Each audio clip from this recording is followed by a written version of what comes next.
Hey guys, welcome to my channel, Digital Dee. I will be reviewing X-Men Apocalypse today. I'm wearing my X-Men leotard that I own.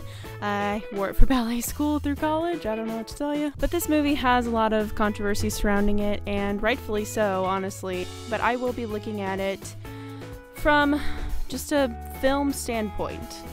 Not so much as an X-Men franchise. I will delve into that a little bit, but as a movie. Was it a good movie? Standalone movie? That's mostly what I'll be looking at, but also I will be looking at the X-Men features, don't worry. I had a lot of feelings watching this film. There was really, I think, good points of the film, and then there were some that were fairly weak, especially along the X-Men franchise vein of this film review. The beginning of this review will be spoiler free, and then the ending will be spoilers, and I will let you know when that happens, so don't freak out. When I talk about the structure of this film, I'm going to say that it's all over the place because each part of the film was very collaged together. There really wasn't a main flow till sort of the end, but by then there was just a lot going on, and it was very, very stressful. The storyline I thought was fairly good. I think there was a little bit of issues with intentions. I like the idea of one main villain, but some would argue that this was a weak villain. I'm not too sure about that. I'm still kind of on the fence about it. I've been thinking about this film ever since I saw it, and I've been struggling on how to approach this film because it is kind of a mixed bag, if I'm being completely honest, especially with the storyline. The design was really nice. I liked the locations that they chose. I liked the costumes of everyone. However, there was one point that they had the costumes on and there was absolutely no reason for them to, and it was very stark against another design of the 80s costumes, and it was very obvious and very just not good.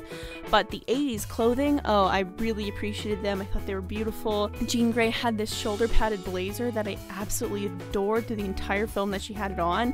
Oh, I would say the directing goes into the X-Men franchise sort of situation where X-Men, the movies are plot holey and clearly not thought out very well. They just kind of think a little bit ahead and then they have to take everything back, like they did in Days of Future Past, which is a little bit frustrating because I feel like as an audience member, I keep getting information that ends up not being what they're gonna go with for the entire franchise. So I just feel a little cheated that way. Would I say that this film is entertaining? Yeah. Weirdly enough, I was very entertained by the whole thing because it was kind of just like a circus of things happening with X-Men, which is one of my favorite comic book universes of all time, sort of just happening. And I honestly was entertained the whole time. There were just a lot of things that kept popping through that were a little bit distracting, but overall, I was thoroughly entertained, weirdly enough. Nothing was matching in my brain or on film. I don't know what to tell you. So here's the spoiler section because this film, to review it, you have to have spoilers because there's just so much to talk about, and I am so sorry. Spoilers right here. Click away. So let me pull out my notes that I take during films. I see films at Alamo Drafthouse, and pretty much only at Alamo Drafthouse because me and my boyfriend, who I see films with, we're very picky, and we like Alamo Drafthouse because kids aren't evil there. So here are my notes on the Alamo Drafthouse paper that you order your food on. Wrong ones. So what I liked about this film are as goes. You actually got to see the school function as a school for a hot second. You did get to see that in the older X-Men films. You actually got to see a class kind of function with Professor Xavier, which was fun, like seeing him like wheel around in his chair, and I was like, oh my god. I really liked Nightcrawler's story. It was very, very interesting. I'm not too keen on Angel's story. I mean, it sort of makes sense, but I think I just didn't like the actor for Angel personally. He would not have been my pick. Really didn't like Scott's story much at all. He was just kind of an asshole all of a sudden, and yeah, Scott Summers is an asshole, but really, can he just turn on a dime like that to be an asshole? I'm not too sure about that. I actually really liked Magneto's story. Some people are not so keen on his story, but I liked that there was a time jump and we've got to see a little bit into his personal life. I wrote down here, Magneto cannot catch a break. That man really can't in this movie franchise, or really the comic books. This poor guy, I mean, he finally has a family, that wife was adorable, that daughter was precious, and they get killed because he saved a guy. What? I mean, it makes sense for him to be one of the four horsemen, because, I mean, nobody can cut him some slack. No. Storm makes sense to be one of the four horsemen because of her location, and because she was kind of a street rat, honestly, and she really didn't have anything to lose. Angel makes sense just because, I mean, if I had the opportunity to get new wings, I would take it too. That's actually in the comic book where Apocalypse promises him new wings so he can become Death. So, I mean, it makes sense, but he wasn't very useful in the film. I have no idea why Psylocke was there. Not a clue. There was like nothing behind her, really. There was some backstory to Storm, there was some backstory to Angel, obviously a lot of backstory to Magneto, and like none on this girl, and I was like, why is she here? Why? I thought Olivia Munn was okay. She wasn't great, that's for sure. But holy crap, did this movie have some incredible fighting styles. They were pushing that PG-13 rating. Holy crap. People are just like getting stabbed left and right and heads just getting exploded, and it was insane. I was just like this the whole movie. I was like, what is happening? This is an X-Men film and people are just getting exploded left and right. I thought, is this rated R for a second? But I was like, no, there's not a lot of cussing, so maybe not. So the costume situation I was talking about earlier in this review was when the four horsemen, well, at this point, three horsemen, were dressed fully in their costumes, except for Magneto at, I believe it was the Auschwitz camp. And Magneto was standing there in his 80s beautiful costume, by the way. And the three horsemen just looked absolutely ridiculous standing in Auschwitz with this suit when Magneto was just wearing clothes. I think they should have held off before giving everyone their clothes till Magneto was part of the group. Apocalypse should have armored the four horsemen when he was putting armor on Angel's arm, and it would have been a lot more seamless and less distracting and goofy, and not in a good way for X-Men films. I actually like the Quicksilver scene. Unfortunately, he is a fan favorite, and that's, I believe, the only reason that they brought him back in this film, which is a little frustrating because I feel like I'm being pandered to, and not particularly me, just the overarching, like, audience of X-Men films. And I thought the scene was fun, but he was having a little too much fun. Do you know what I mean? Like, the stakes were a little bit higher than what Quicksilver was portraying. And he didn't even fulfill what he wanted to do, which was tell Magneto he was his son.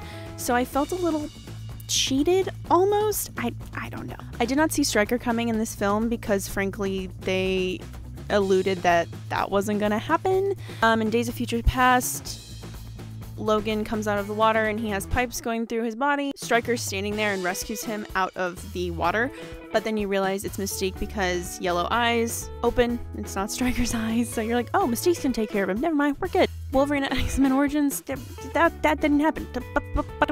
But in fact, they brought Wolverine back because they have to make their money somehow with Hugh Jackman, and they kind of reneged. Their renege on the renege.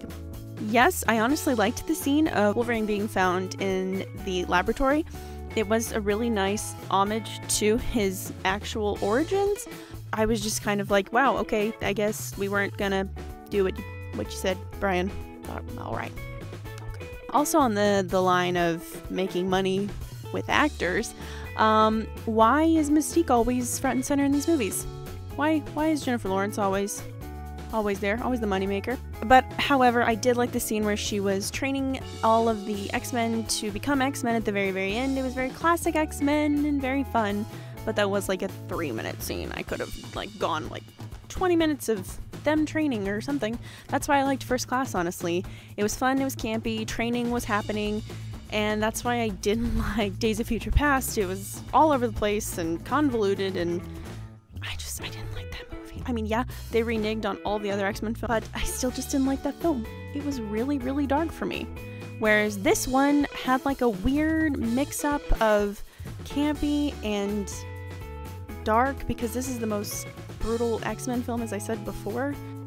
Bryan Singer just can't make up his mind, or the writers can't make up their minds, or nobody cares. I really don't know. I really don't think Fox should have this franchise. They don't deserve it. As an overarching movie, film, I would say I was very entertained. and I would highly recommend people going to see it, but with the whole, you know, it being an X-Men film, yeah, it was a little all over the place and frustrating for longtime fans. As a avid moviegoer, and I'm going to review it as just a regular moviegoer and not so much a die-hard X-Men fan, I would say it's a 6.9 because some of it was slow, some of it was off, some of it was campy when it wasn't supposed to be. I thought Apocalypse was an interesting antagonist. However, he was a little unmotivated. I mean, he had one motivation that kind of made sense, but it wasn't very driven hard. I would recommend going to see it, but if you're a diehard X-Men fan, maybe not. You're gonna be kind of frustrated and disappointed. I mean, it is the franchise. It's kind of like people who are diehard Transformers fans, but they keep going to the Transformers movie. My boyfriend, he's obsessed with Transformers, and he just can't say no to those Transformers movies. It's like an addiction. Like, it's there. Somebody had the money to make it. I'm just gonna have to go see it, I guess. That's kind of where the X-Men fans are. Thank you so much for watching. Please subscribe to my channel to see new videos that I'll be posting, and click that like button, and also comment below what you thought of the X-Men movies, and I will see you in the movies, hopefully, and you better go see some film. I'm so excited for Swiss Army Man. I've been waiting what feels like forever to see that film, so that is a movie I recommend to you, definitely for sure, without even seeing it. I'm just going to tell you now, go see it. Thank you so much, and I will see you later. Bye!